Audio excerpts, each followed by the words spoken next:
Müəllimlər, mövzumuz affektiv sahədir. Affektiv sahə əsasən deyir şagirdlərin müəyyən məsələlərə emosional münasibəti ilə əlaqədardır. Emosional adından göründüyü kimi affektiv də düşə bilər, emosional da düşə bilər. Və bu mərhələlər həmçində sadədən mürəkkəbə doğru düzülür. 5 dənə mərhələsi var. Qəbul etmə, cavab vermə, dəyərləndirmə, təşkil etmə, xarakterizə etmə. İndi gəlin görək bunlar nədir və bunların hər biri də o qədər asan və rahatdır ki, həmçində keçən psixomotor fəaliyyəti bu da çox rahat və asandır. Gəlin qəbul etməyə gəlin. Müəllimlər, qəbul etmə mərhələsi. İndi hal-hazırda sizlər neynirsiniz? Mən danışıram, siz diqqətlə qəbul etmə mərhələsindəsiniz. Mənim danışdıqlarıma qulaq asırsınız. Deməli, qulaq asmağın özü də qəbul etmə mərhələsindədir. Basaram, açar sözlərin içərisində var. Müəllimlərin bir qismi isə həm qulaq asır, həm də qeyd götürür. Bu da qəbul etmə mərhələsində olduğunu göstərir. Hal-hazırda siz nə edirsiniz? Qəbul etmə mərhələsindəsiniz.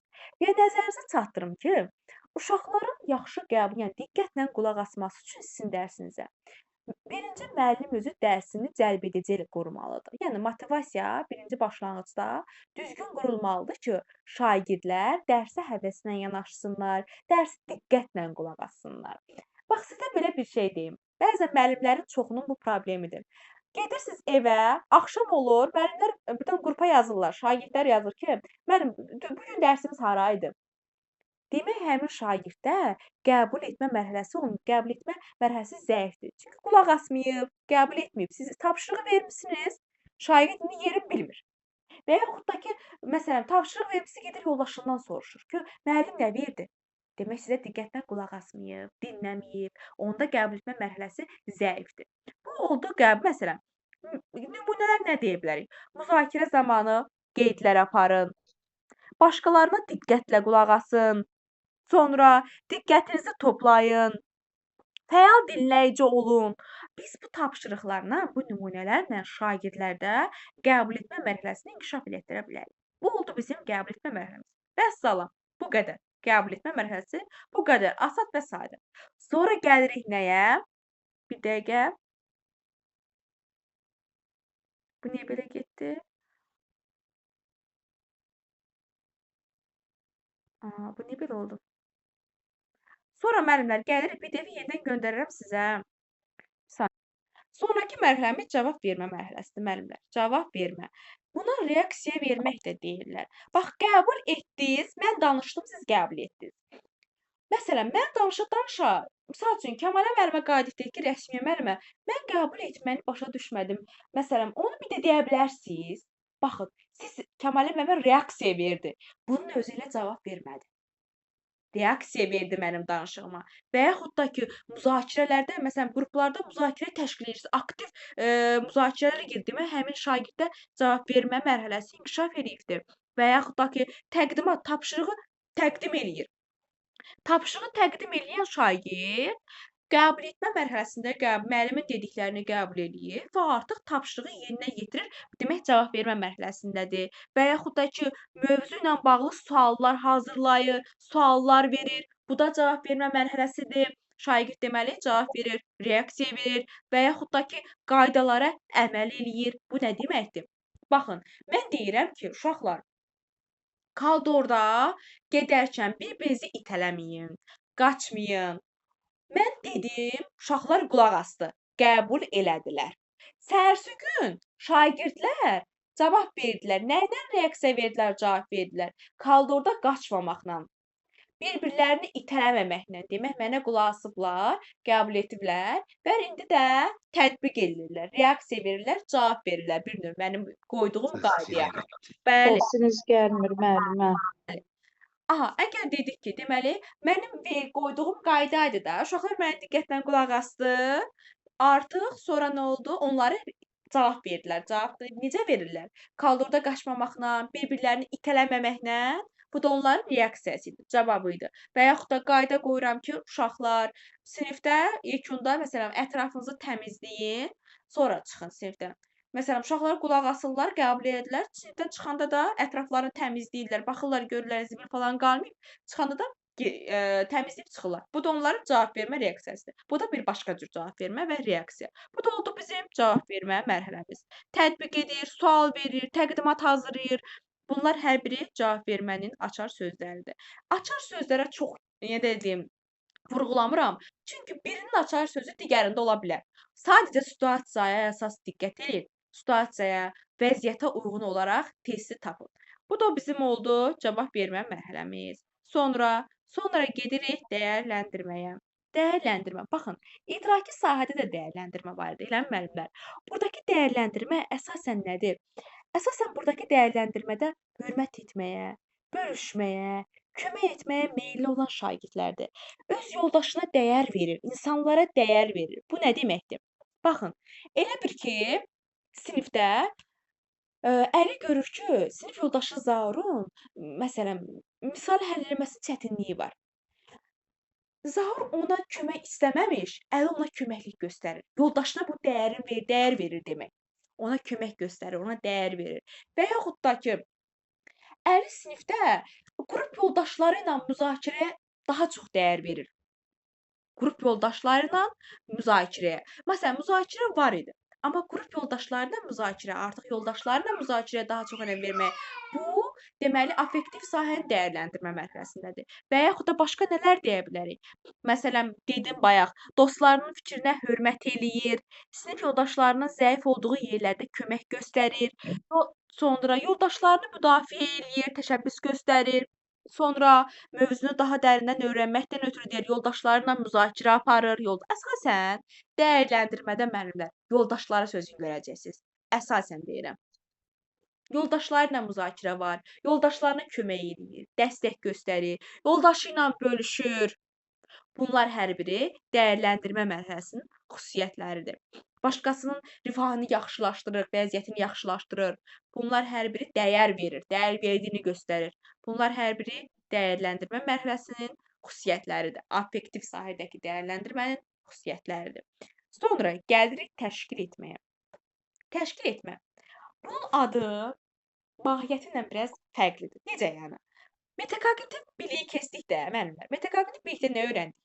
Özü haqqında məlumatlıdır, öz biliyi, öz strategiyası haqqında məlumat. Bax, elə bu təşkil etmə də metakognitiv biliklə əlaqəlidir. Adətən ondan əlaqəli olur.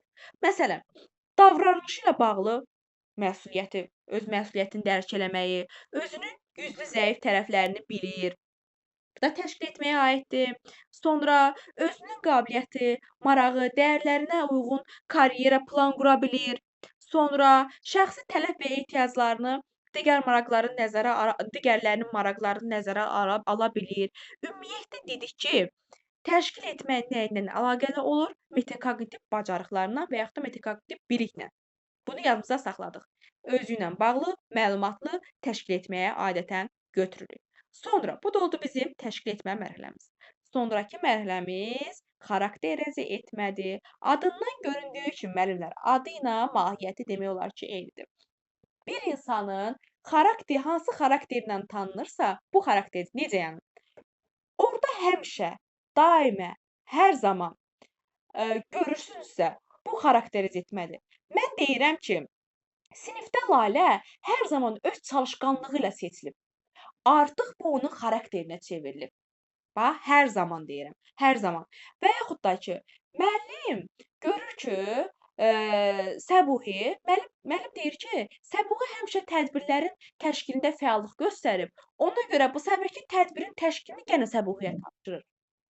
Həmişə Səbuhi seçilibdir, fərqlənibdir. Nə ilə?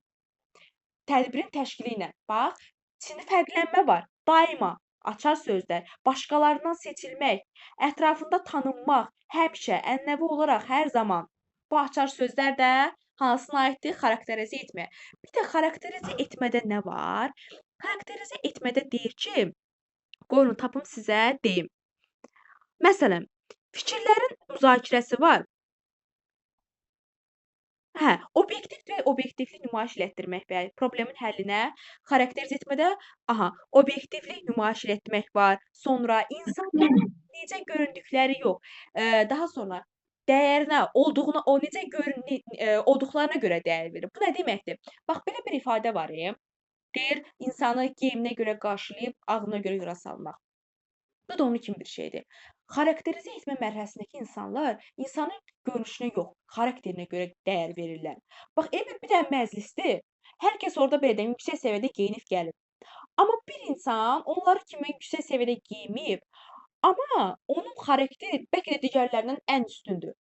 Və xarakterizə etmə mərhələsində olan şəxs həmin şəxsə xüsusi dəyər verir. Geyiminə görə yox, xarakterinə görə. Onun şəxsi keyfiyyətlərinə görə ona dəyər verir. Sonra həmçində başqa nə deyə bilərik? Başqa nə deyə bilərik? Bir də məsələn, bir neçə hər hansı bir məsələ üzərində bir neçə fikir olur. O fikirləri xarakterizə etmə mərhələsində olan şəxs, məsələn, nəticəyə gəlib, fikirləri müzakirə eləyib, yekun bir nəticəyə gələ bilir. Dəyərləndirib, yekun bir nəticəyə gələ bilir. Xarakterizə etmə mərhələsində olan şəxs. Əsasən də deməli, xarakterizə etmə mərhələsinin açar sözləri ən çox qarşımıza çıxacaq həmişə, daimə, hər zaman digərlərindən fərqlənməyi, bunlar əsasən xarakterizə etmə mərhələsinə aid xüsusiyyətlərdir. Yəni bir növ hər hansı bir işi görürsə, o iş onun vərdişinə çevrilir. Məsələn, mən deyirəm ki, tutaq ki, Günay müəllimə hər zaman etik davranış qaydalarına riayət edir. Bu onun artıq xarakterinə çevrilir. Məsələn, Kəmalə müəllimə həmişə dərsə vaxtında gəlir. Bu onun xarakterinə çevrilir. Leyla müəllimə həmişə nizam qaydalarına riayət edir. Bu onun xarakterinə çevrilir. Aha, məsələn, bu demək, burada nə oldu? Həmişə seçilmək, fərqlənmək. Bu da oldu xarakterizə etmə.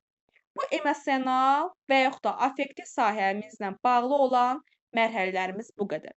Aydın oldu müəllimlər sizə? Qaranlıq nəsə qalmadı ki? Sağ olun. İndi gedək psixomotora. Bu vəbşəm çox asad deyir müəllimlər psixomotor sahə. Psixomotor sahə motor hərəkət deməkdir.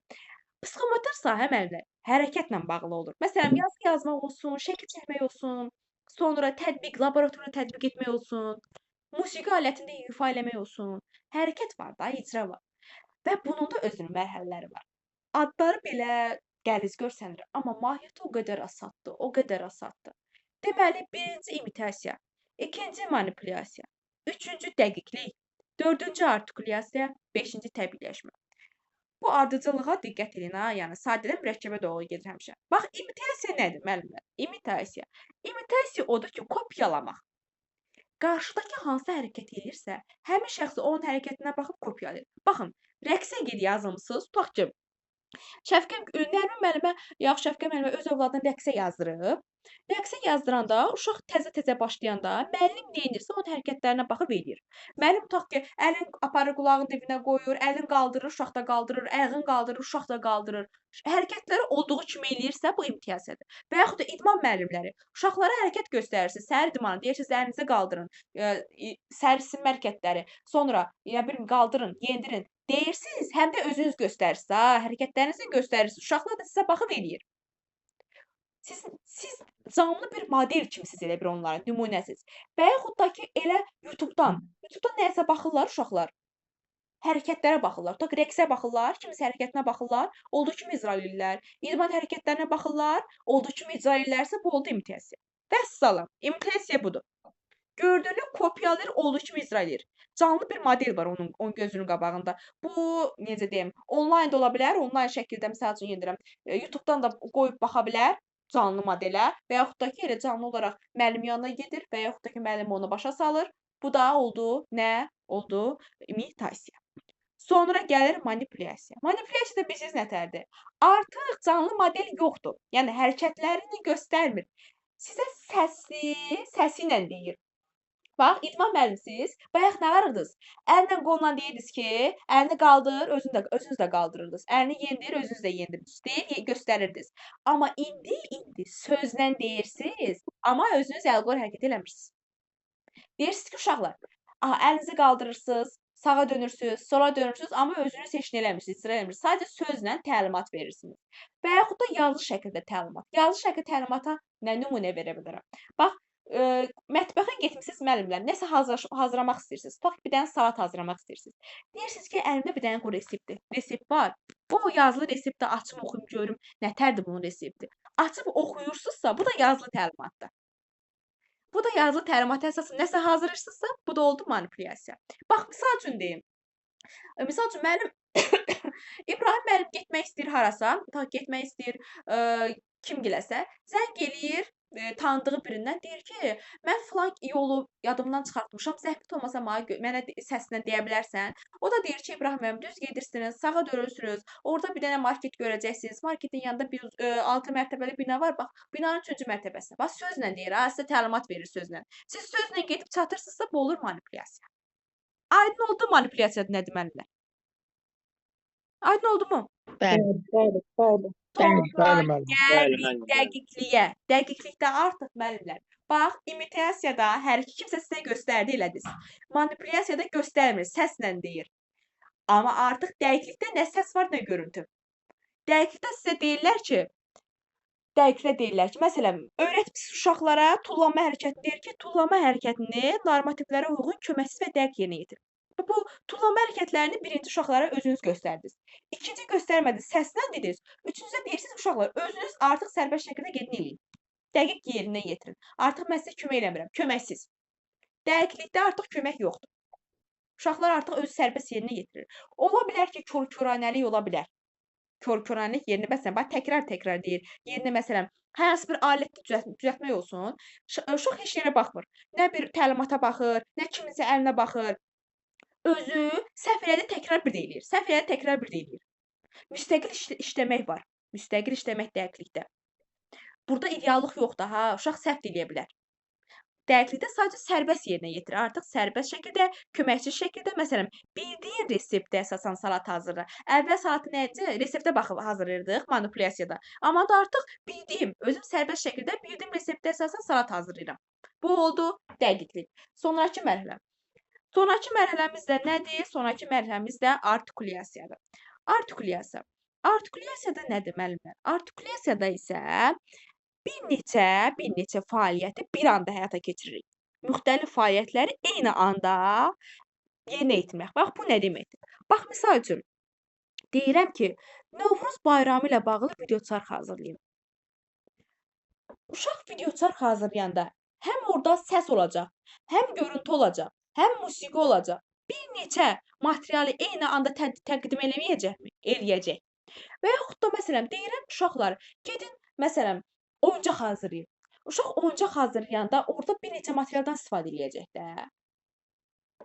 Məsələn, nə bilim, baxır oyuncağın növünə də. Tutaq ki, maşın oyuncağı hazırlayacaq, misal üçün deyirəm. Ona qapı qoyacaq, fərqli bir şeylərdən, fərqli bir neçə materialı bir yerə gətirəcək. Bu artikulyasiya, bir neçə material və yaxud da bir neçə hadisəni eyni anda tətbiq ediriksə, bu artikulyasiyadır. Bax, nümunə baxaq da nümunələrə. Deyirəm ki, kağız kartondan musiqi aləti düzəldim. Mən kağız kartondan musiqi aləti düzəldəndə, misal üçün ona sim də qoyacam, kartondan istifadə eləyəcəm və digər materiallardan bir neçə materialdan istifadə eləyəcəm tar düzəltməkdən ötürü. Və yaxud da ki, tulantı materiallarından səmərəli istifadə edərək əşya hazırlayım. Mən bu tulantı materiallardan hər hansı bir əşya, bu tulantı materialının bir neçə material olacaq da, o materialları birləşdirib nəsə hər şeyə gətirəcəm. Sonra robotun modelini düzəldin. Robot düzəldəndə mən bir neçə materialdan istifadə eləyəcəm. Bir neçə materialı bir araya gətirəcəm. Bu olacaq artikulyasiya. Və yaxud da ki, kağız və kartondan fotoşəkil hazırlayın. Görürsünüz, bir neçə materialdır. Novruz bayramı üçün slayt hazırlayın. Bayaqki kimi. Slayt hazırlayanda bir neçə materialdan, slayt hazırlayanda musiqi, rəng, səs, video hamısı bir arada olacaq. Ona görə bu olur artikulyasiya. Və artikulyasiya ardıcıllıq, dəqiqlik və sürətlə yerinə yetirir şagird. Və təbiiləşmə. Təbiiləşmə isə artıq bunların ən üst səviyyəsidir. Necə yəni? Nə üst səviyyəsi? Bax, bayaq rəqs dedim, rəqs eləmək. Uşaq müəllimin əlinə baxır, rəqs eləyir. Əl-ayaq hərəkətlərinə baxır, rəqs eləyir. İmitasiyada. Manipulyasiyada artıq müəllim göstərmir, sadəcə səslə deyir ki, uşaq məsələn bunu elə, onu elə göstərişlər verir. Dəqiqlikdə artıq müəllim heç nə demir. Deyir artıq özü sərbəst şəkildə icra eləməyə başla. Sonra artikulyasiyada bir neçə hərəkəti bir anda eləyəcək, amma təbiiləşmədə artıq çox professional şəkildə yerinə yetirəcək. Heç nəyə ehtiyacı olmadan, çaşmadan, əl-ayağına dolaşmadan, professional şəkildə təbiiləşmə adından göründüyü kimi təbiiləşmə, təbii, mükəmməl şəkildə icra edəcək. Təbii, mükəmməl. Məsələn, desəm ki, məsələn, kompüteri tez və dəqiq idarə edin və yaxud da ki, direkt klaviatura baxmadan mətn yığın. Baxın, kimsə təzə telefon alanda klaviatura baxa-baxa təzə istifadə eləyir də, mesaj yazmaq istəyir. Yavaş-yavaş klaviatura baxa-baxa, amma artıq neçə ildir bu mesaj yazmağı öyrənən adam, artıq professional şəkildə heç klaviatura hərflərinin yerinə baxmadan sürətli şəkildə mesaj yaza bilir. Demək bu təbiiləşib.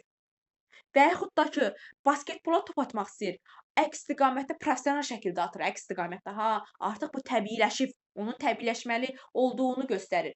Professionallaşıb, sürətli şəkildə, təbii şəkildə, professional şəkildə həyata keçirir. Sonra başqa nə deyə bilərik təbiiləşməyə, açar sözlərə uyğun olaraq? Deyim, bir neçəsini də deyim, yekunlaşdıraq təbiiləşməyə. Aha, məsələn, rahatlıqla yerinə yetirə bilirsə, məsələn, dedim basketbol topunu səbətə rahatlıqla ata bilirsə, kompüteri tez və dəqiq idarə edə bilirsə, sonra pianoda ifa vərdişi nümayiş etdirə bilirsə, artıq təbiiləşmədə hadisələr vərdişə çevrilir. Bunu yadınızda saxlayın. Deməli, təbiiləşmə də oldu, hərəkətlərimiz bizim artıq vərdişə çevrilib, mükəmməl şəkildə icra edirik yekunda. Bu da oldu bizim təbiiləşmə. Bu da oldu psixomotor fəaliyyətin mərhələləri. Aha, bu qədər müəllimlər dərsimiz. Kimisə nəsə sualı varsa buyursun.